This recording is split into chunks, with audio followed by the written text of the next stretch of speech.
അദ്ദേഹം പറഞ്ഞത് ഇപ്പൊ ആ ചിതാഭസ്മം പാപനാശിനിയിൽ ഒഴുക്കരുതെന്ന്.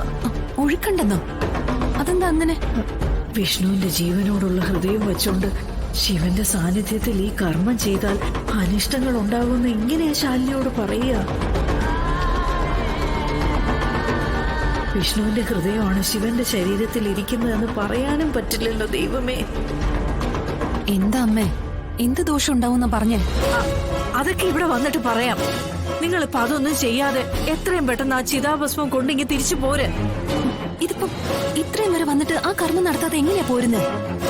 എടി, ഇത് അപകടമാണ്. ഞാൻ പറയുന്ന നീ ഒന്ന് കേക്ക്.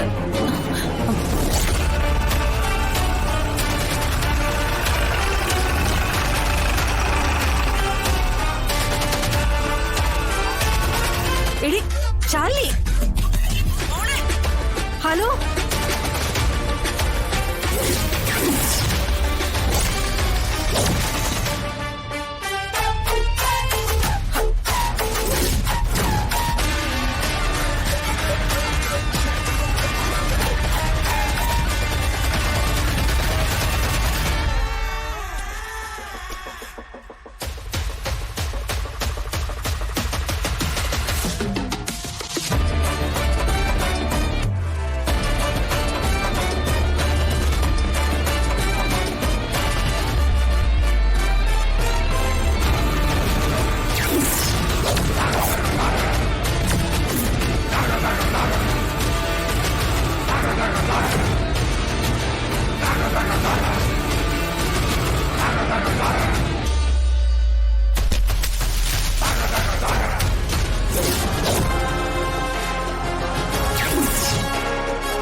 എന്താ നീ എങ്ങനെ ഞങ്ങളെ തല്ലിട്ട് ഇവിടുന്ന് ആളായി പോകണ്ട?